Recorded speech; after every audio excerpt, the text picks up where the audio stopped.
That's right. Fat girl farter, Bigfoot call. You make the call. Hey, everybody. Welcome to the Squatchers Lounge podcast. That's right. We are live right here Wednesday nights, 8 p.m. via YouTube. I'm glad to be here. I am so glad that you are there. And this week we are talking about, that's right, the last week of the Sylvanic Bigfoot, part 3. That's right. Is that a demon or is that Jimmy Walker? I'm not sure which, but we're going to find out tonight. Got a Bigfoot campfire story to wrap up the saga of Fox the Bigfoot and a quasi theory for our now returned guru, Dean Cooper. That's right. Dean Cooper is out there in the hangout tonight, swinging his hammer as big as he can swing it. So glad that he is returned. All right, everybody. Let's see. We're talking about Todd Standing and the Sylvanic Bigfoot Part 3.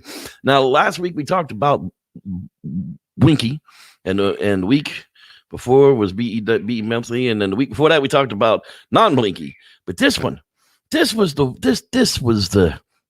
piece de resistance, if you would like. It came about from the Discovering Bigfoot movie that was released. Now, this was what Todd was carrying around the country with him and booking shows at the different theaters one at a time and showing small groups of people all of this footage that he has, all the way from the Muppet that was flocked to Winky last week to this new demon face character. Unfortunately, I couldn't find the soundbite. I really wanted the soundbite of Dr. Meldrum talking about, as I look into the eyes of that Sasquatch, I feel as though I'm looking into the eyes of a real creature. You're looking into the eyes of something real, but it's definitely not a Bigfoot. And as we talked about the last 2 times, the eyes have it. And we will definitely get into that. If you like what we do here at the show, consider becoming a patron at patreon.com/cryptocorner. $1 gets you in. There's a bunch of Bigfoot campfire stories up there, and I am about to start unleashing little snippets of the book that will only be available to patrons. So it's $1. Shoot it out there. You'll get all the Bigfoot campfire story content. Plus, you will get access to the things that are coming out with the book. So here we have, the beginning of a Todd Standing silences YouTube critics following the release of Discovering Bigfoot. This is from the Singular 40 News. Just last year, of course, the Demon Face was released in 2017. We talked about the sycophantic relationship that Todd's supporters have with him, in so much so that they're pretty sure that the first 2 were fakes, but this third one, there's no way it's fake. It blinks, it moves around, it's definitely a real creature. So why would Todd fake us a third time after we believed him the first 2 times? Well, we didn't really believe him, but now we're for sure he's got the real thing, so we're gonna stick it to you. Certain YouTube channels have come under fire from Todd Standing and production company Reality Entertainment this week after posting analysis of Standing's recent documentary, Discovering Bigfoot. The National Cryptid Society, whoever the hell that is, said in an email, in addition to restricted access, both Lordnarts and Matt Squatch Presents have videos removed as a result of Reality Entertainment. Yeah, he was a real douche canoe and went and filed a whole bunch of copyright claims on YouTube, even though he had released the clips to the world. There were no copyright claims. There was no copyright mentioned on any of those free clips that he released to the world. But he went and hemmed a whole bunch of YouTube channels up filing copyright claims so that they wouldn't be able to use his material without fighting him in court. Of course, court being the ultimate place that this man wants to end up, because he started out as a skeptic, but now that he's proven to the world that Bigfoot's real, I have to protect them. I have to go to court. I have to prove they're real, and I have to protect them. Now, referencing your video about my movie, read the message at 924 and elsewhere. You are showing images that are copywritten by my distributor, and I appreciate your video very much, but please remove the images of the devil to avoid legal issues beyond my control. I didn't care that Winky was in there. He didn't care that non-Blinky was in there. He only cared that this devil face was in there. But, of course, that's because he had sold the rights to this crap to somebody and had already released them to the public freely before he sold the rights to this company. So I'm not real sure how the copyright actually works on that. If you've released it to the internet first, I don't think your distributor has any right to even get on board with trying to do it. But it doesn't really matter. YouTube's policy is the nature of it. Most people took them down and just didn't care about it. The Discovering Football. Oh God, I don't even watch football. What the hell was I talking about? The Discovering Bigfoot video is such a big deal that Dr. Jeffrey Meldrum was involved with it. Now, as most people know in the Bigfoot world, Jeff Meldrum is technically the only academic professor that we have that will go on record and say that, Bigfoot's most likely a probable creature and that we have enough circumstantial and anecdotal evidence. I never get that right. That you can pretty much bank that there is something out there leaving these prints across the world. And for a long time I idolized this man. I really did. I contacted him through the university long before there was Facebook. I don't even think MySpace was around, talking to him about my encounters in eastern or on the East Coast in Florida. And this, he was very interested in hearing about it. He was very open to it. But then over the years we learned, if you've got a cash flow, he'll work with you, because not only was he in the Discovering Bigfoot movie, the presentation video, documentary, whatever you want to call it, he also did the podcast Bigfoot North, and he still stands behind that as some of the best Bigfoot content and factual information ever, with his co-host, Todd Standing. Oh, and don't forget the primate whisperer, whatever the hell her name was. Apparently she could whisper and talk to monkeys. Not really sure how all that went down, but this guy, as your old pal Wes would like you to remember, believes in the Mongolian death worm. So you can take that to the bank, people. But it was such a big deal that even Jeff Meldrum had stepped in on board and said, "Oh yeah, well I'm going to have the January 13th, 2018." Anyhow, moving right along here, alongst our compassionate discussion of Todd Standing's frauds. A Bigfoot documentary so significant experts could believe it could prove in a court of law that Sasquatch exists. Now, this was in Forest Hill, California, October of 2017. A press release in Washington State, Alberta, and British Columbia, Canada. A group of respected scientists, including wildlife biologists, wilderness experts, and police forensic officers, intend to prove by a ponderance of the clear and convincing evidence and beyond any reasonable doubt that the species commonly referred to as Sasquatch or Bigfoot exists in the wild. Yeah, Discovering Bigfoot, the first feature film documentary with real live interaction between a Bigfoot creature, wilderness experts, PhDs, and other world-renowned experts and researchers of the Bigfoot enigma. In it, Todd Standing ventures into the heart of Sasquatch Company to obtain never-before-seen footage of Sasquatch encounters. Now, not only did Meldrum just take the money and run, he jumped right into it and say, whatever, nobody doesn't really care. The Bigfoot community doesn't really matter. Those people are just, stupid, ignorant morons. To this day, he's still trying to live down the fact that he doesn't even talk about the fact that Todd Standing's Bigfoot videos are fake. He still says, well, there's some preponderance of the evidence that they could be credible. How do you know what a Sasquatch looks like? Well, I've seen 2 of them, doctor, and none of them look like that. Why? Because those things aren't real. Glass eyes, taxidermy eyes, and now somebody in black prosthetic makeup with human eyes. And again, we talked about species as they work as a whole. If you go and get a white-tailed deer, a black-tailed deer, a mule deer, and wherever the deer from South America is, put them on a table, they all look the same.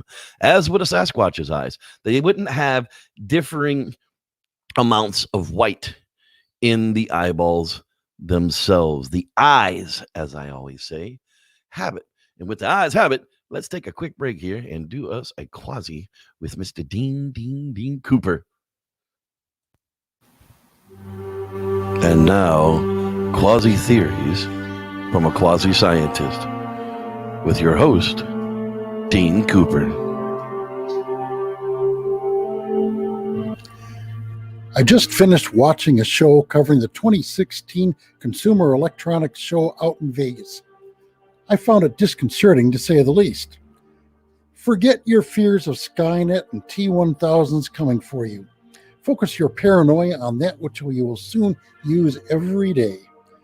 There are now at least 3 brands of digital sneakers, one of which can tighten or loosen its own shoelaces, 2 of which have HD displays, yes, HD TV on your shoes, and 2 of which have foot warmers, all of which Bluetooth to your phone.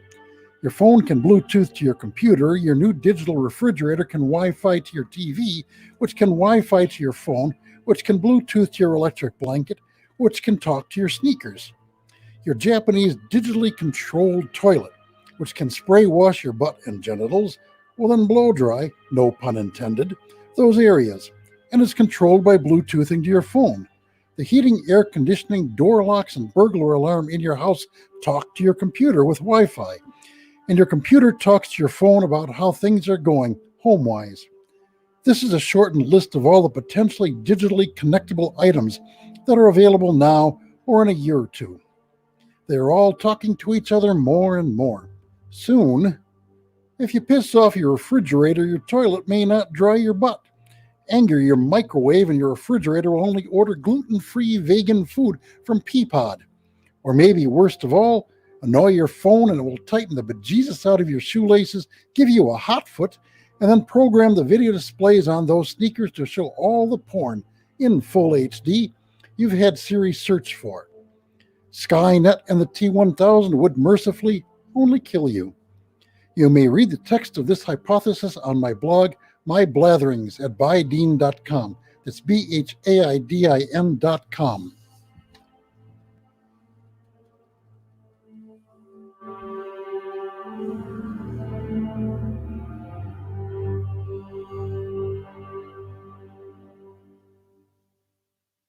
And we do welcome back the guru, Mr. Dean Cooper himself. Thank you, sir. Thank you, Gold Karma, for not taking him. We didn't need him to go anywhere quite yet. That we weren't ready to lose our Dean. That's for sure. Barahuta Mila Kunis. All right, let's take a look at who's hanging out here in the live hangout tonight. I'm sure some people disappeared already, but we'll go to the top. And there is Tim McCune. Hello there, Mr. Tim McCune. So glad that you are with us as well. There's Mr. Dean Cooper, our quasi theorist himself. Shane Barber's in the house. Hello, hello. There you are. Mr. Fang, 3. All right, move on down the line here just a little bit. We'll see who else is in the house. Hey, Hunter's back. Been a long time. Glad you are back with us as well. There's Dave Jackson. Hello, Dave. Glad you're with us too, man. Kenneth the Viking. There's the man. That's right. Get on a pirate ship. Get on the Viking ship with him. I'm down. Travis Bumpy. Hey, man, I'm going to go party with Travis Bumpy. Hey, Travis, do you know anything about the Tiger King, man? Are you like related to Joe Exotic? No, I'm just messing with you. Let's see here. Squatchman 00 BGFT. Hello there, Squatchman. Glad you're with us. There's Rod Dupree. That's right. He's always in the place to be. He's so... Frank G. What up, Frank? All right. The Reverend Matthew Gaines is in the house. Hello, Reverend Dean Cooper, Reverend Rodney Dupree, Reverend Matthew Gaines. I'm sure I'm missing others. All right, we're moving on down the list. Hey, there's Bella Allegria with us. Caught her performance on Facebook the other day. Made her smile so big. It was so nice to see. All right, there, Dwayne Sauceville. Hello there, Dwayne. Lance Windsor from the Great White North. There he is. The Brown Dwarf is in the house. Hello there, Brown Dwarf. Miss Natalie Smith is with us as well. Hello, Natalie. And coming on down here, there's Ryan Tremblay. Hello, Ryan Tremblay. Glad you are with us as well. Can Squanch in the house. Obsidian Radio is in the house with us as well. Hello, hello. All right, there's Aaron Duncan. There they are, Aaron and Mary hanging out. Glad you guys are with us. There's Roy Lowry. Hello, Roy. I almost called you Loy Rory. Yeah, it's one of them nights, man. Let's see here. Moving on down the line here a little bit. There's Jeff Hasty. Hello, Jeff Hasty. Glad you are with us as well. I think that's a new name, actually, unless you've changed one on me. LTC Currit. There you go. I'm glad you are here with us as well. All right. California Pickin', Drew's in the house. Hey, California. Hey, Drew. Glad you're with us. There's my boy, Sean Kelly. Hello there, son. Glad you are hanging out to hear the last of this Sylvanic Bigfoot crap tonight. Get it done, get it done. And I think that is the last of who is out there. If I haven't said hi to you, well, that's because you didn't say hi to me. Oh, there's Gone Trapping. Hey, man, glad I didn't miss out. There's Gary Mitchell. I don't know how I missed that one either. That's why I go back up through these things. I don't like to miss anybody. I'm glad you guys, I do. I'm so happy you guys are here. I got to be honest with you. I just didn't feel like doing a show all day. I am not doing well with this lock-in stuff. I'm just not. I'm trying really hard to not get into a depressive friggin' mess, but it's getting harder. It's getting harder and harder. And you know, I love y'all, and I know you guys look forward to this, and that's exactly why I'm sitting here tonight. Plus, it'll lift me out of that depressive crap too. So, you know, that's exactly where I'm at. There's the Your Hobo 5.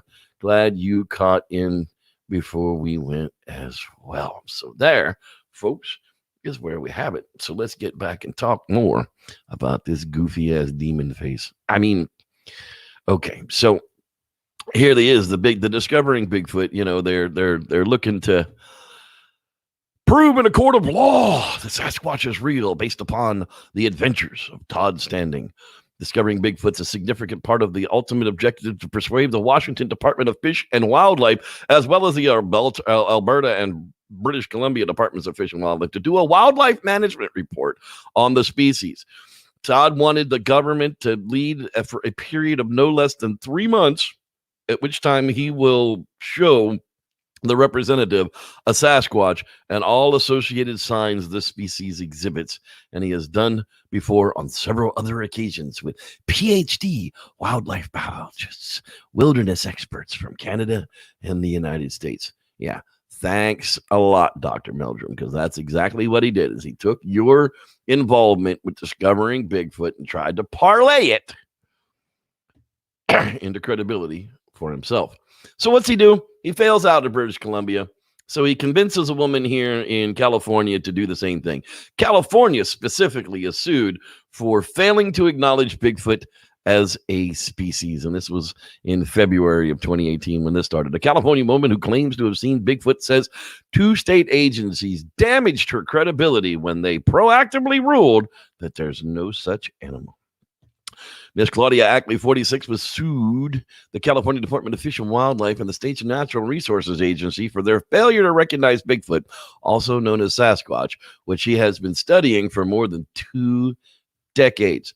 In the lawsuit, she also states that by not acknowledging the existence of the creature, the agencies put Californian safety at risk of injuries from species potentially capable of inflicting great harm.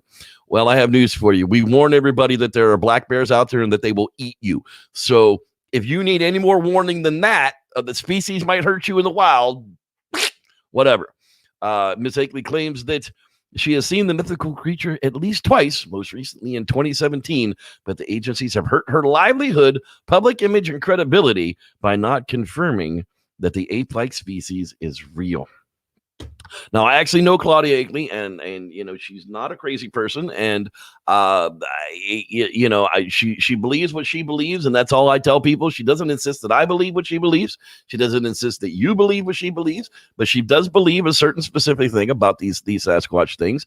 But as far as suing the state of California, she would have never have done so if Todd Standing hadn't forced his hand into the middle of all of this. He, him being a big name and her being, a small time somebody, he just promised a lot of things that just weren't there.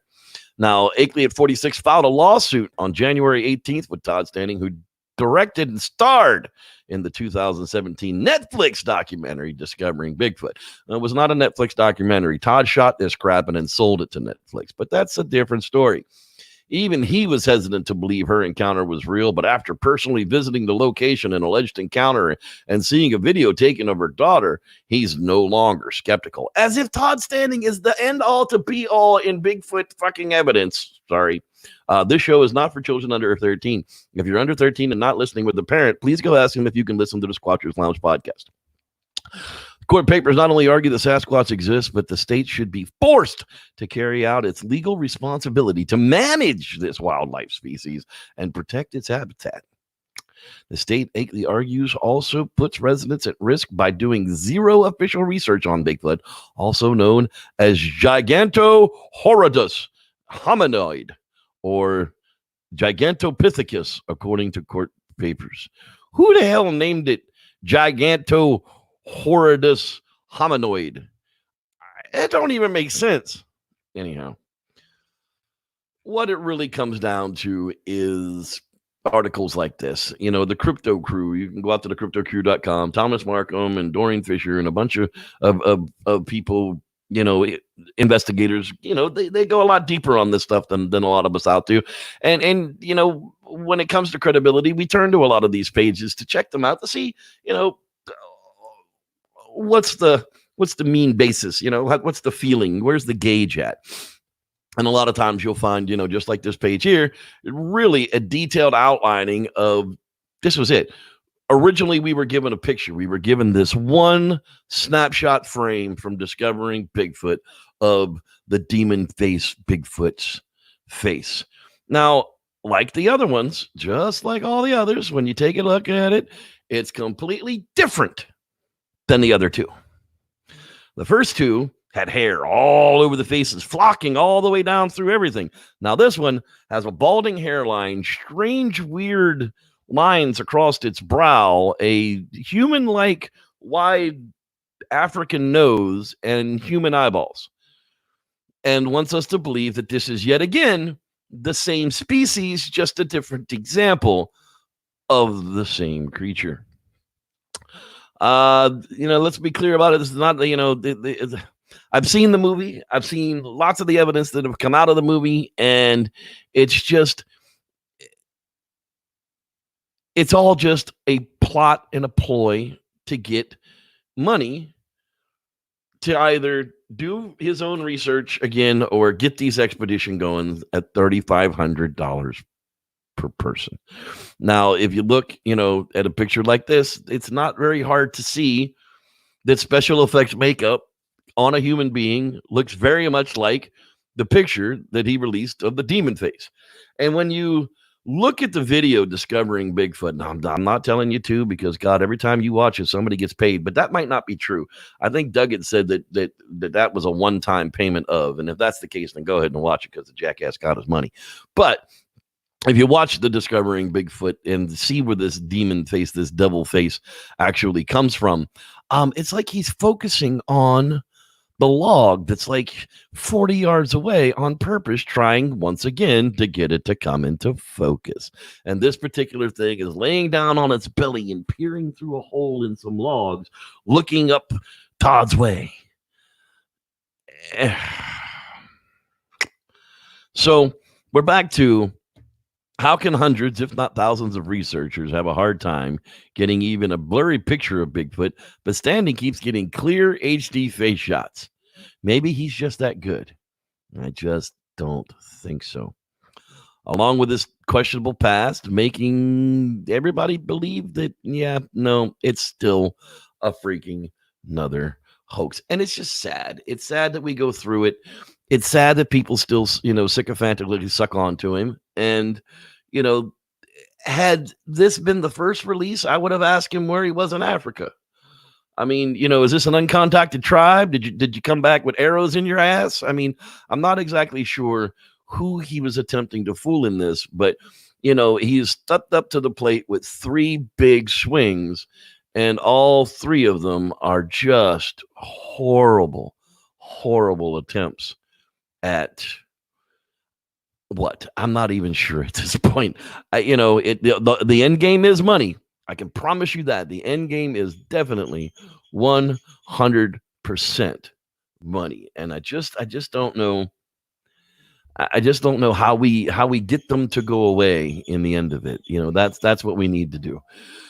We need this fella to just, as soon as you see him, pull a Nelson, and move along. But unfortunately, people are still just giving him all the credibility he needs to keep going.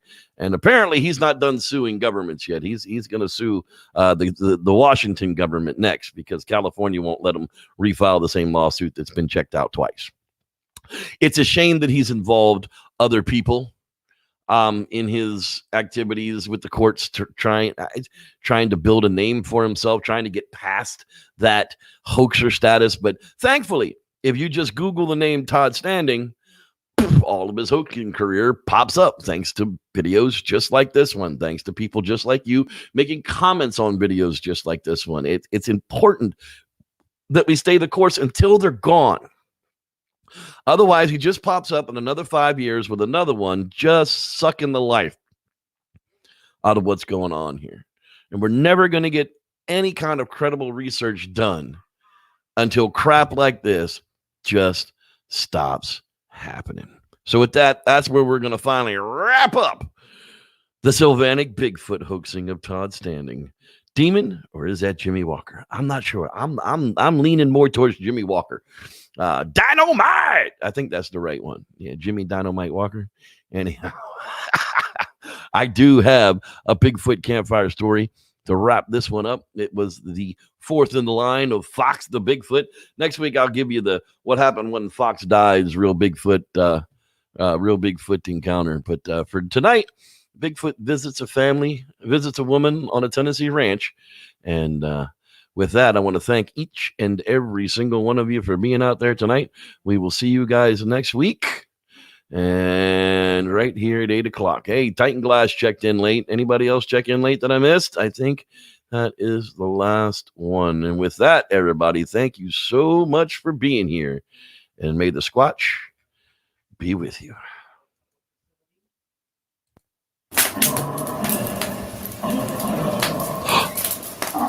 You guys hear that? I don't know about you, but I'm pretty sure that's a Bigfoot. Let me tell you a story. Welcome back to Bigfoot Campfire Stories. In this edition, we continue on with the saga of Fox the Bigfoot. We go back and picture our 1930s old farmhouse construction, run down, white with weathered paint, the front and back porch with broken screens. When we last saw Fox the Bigfoot, he had met and begun a courtship on the property of the Carter's farm. Young Jenny, now grown up in control of the farm after her parents had passed on. We pick up the saga some years later, after many more encounters. Jenny tells us more of the story. I suppose I should start out with a little backstory about what's happened the last few years. After Fox and his new love of his life, we call her Daisy, coupled together, we didn't really see much of them. Long periods of time would go by without a sight or sound. Then one day, I was walking down by the creek, and I saw a new Bigfoot that I'd never seen before.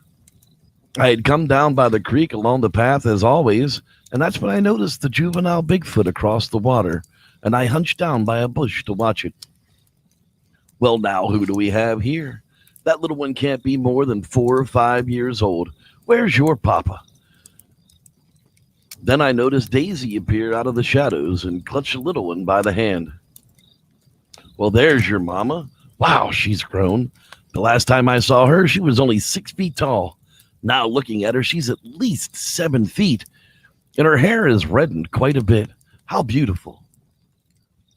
Just then I heard a familiar whoop come from a short distance off. Daisy then returns the call, and the little one attempts with just a little squeak, making me giggle. Ah, there's your papa out there somewhere. Is that a little baby on your mama's back too? As Daisy turned to move away from me, a very young Sasquatch baby I could be seen clinging to her back around her neck. Oh my, it truly is. So amazing these beings are. Well, after that, it was another long time before we had saw them again. My husband and I were out working on the downed trees from a storm really early one morning. My husband, John, didn't feel like running the chainsaw for these little trees, so he grabbed up the axe and was taking his time swinging and cutting the little one's back. And that's when we spotted Fox alone on the far side of the field. John asked me, "Isn't that one of your Bigfoot family?" Why, sure enough, it is. It's Fox, and he's huge. He must be 8 feet tall. Well, I took out my binoculars, and I took a long look at him through them. He sure has changed in color. His whole head is now that red tinge to it, and it goes all the way down his back as well. He's still that same grayish fox coloring all over the rest of him, though. Look at him. I wonder what he's doing. Just then, out of the side of my eye, I noticed a young buck white-tailed deer come out of the woodline, and Fox is stuck staring on it like a bird dog to a pheasant. John asks, well, it sure looks like someone's out for dinner. This should be interesting. I ask him, what do you mean, John? Well, I found a few deer around here that the neck had been broken. I think we're about to find out what happened to them. Well, just then, out of nowhere, Fox takes off on a run on all four limbs, moving faster than the deer can realize what is coming. At the last moment, the deer looks up, but it was too late. Fox had the deer by the neck with both hands. Sitting back on the deer's haunches, he pulled back until the neck broke, killing the buck in just seconds. Oh my, it was terrifying yet amazing at the same time. John asks, what is he doing now? I figured he would have carried it off by now. I looked back through the binoculars. No, he's opening up the organ cavity. It looks like he's going to eat it right there. I looked back at Fox as he takes out the liver and plucks it from the deer's body and begins to take a huge bite right off of it. Only but a moment later, I noticed that the others, Daisy and the little juvenile, come out to join him. Wow, there's Daisy and the juvenile. We've also called him Rex. And the baby we now call Wonton because he's colored a very light brown. John says, I've never seen anything like that before. Amazing. Oh, look, now they're moving off. At that moment, Fox calls out with a hoot, grabs a deer carcass by the rear legs, and the family move off back into the tree line, out of sight. It was about a year after that before we encountered them again. One night in the middle of the summer, there was a strange knock at the side door, a door we never use. I opened the door to find Fox standing at the side door and Daisy, his mate, approaching from the side. John, come quick, it's Fox and his family. John, having never actually been this close to this Bigfoot before, was very leery as he realized just how big these beings really were. Fox filled the doorway with his torso, and his head was well above the 7-foot frame. Daisy comes forward, and she pulls the youngster off of her back and shows it to us. John cries out, oh my goodness, Jenny, this poor thing is all eaten up with bug bites. The little Bigfoot cries out, his itches just everywhere.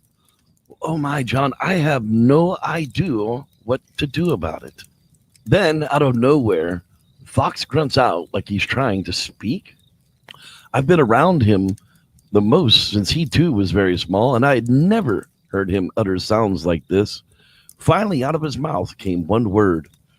Garlic. I asked John, did that sound like garlic to you? John replied with a gasp, you never said these things can talk. But yes, that is what it sounded like. I always wondered why I couldn't find any wild garlic on the property. I think now I know. I went into the kitchen and I came back with a giant bag of garlic cloves, and I handed it to Fox, who takes out a few big pieces and squishes it between his fingers and starts to rub it all over the baby, and then passes it to the juvenile that recrushes it up and rubs it all over himself. Well, this process continues for a while until all of the cloves are gone and the entire family is starting to stink like an Italian eatery on Sunday. Look at that, John. It must be some sort of bug remedy. We'll have to start growing a big patch on the property for them now. John agreed. I totally agree. It must be a natural bug begone, so to speak. Who knew? Fox once again gives off a soft hoot, and the family gathers up once more to move on. Daisy puts the smallest on her back and grabs one hand of the older sibling and begins to move towards the wood. Fox follows and stops halfway to look back. John stares at him for a moment and asks, did he just look at us and smile? To which I replied, I'm pretty sure that was his way of saying thank you. The stories from the Carter Ranch sure do have an amazing time to tell, with more encounters to come, but those are best left for another time. Thanks for listening. I'm Reverend Jeff, and may the Squatch be with you.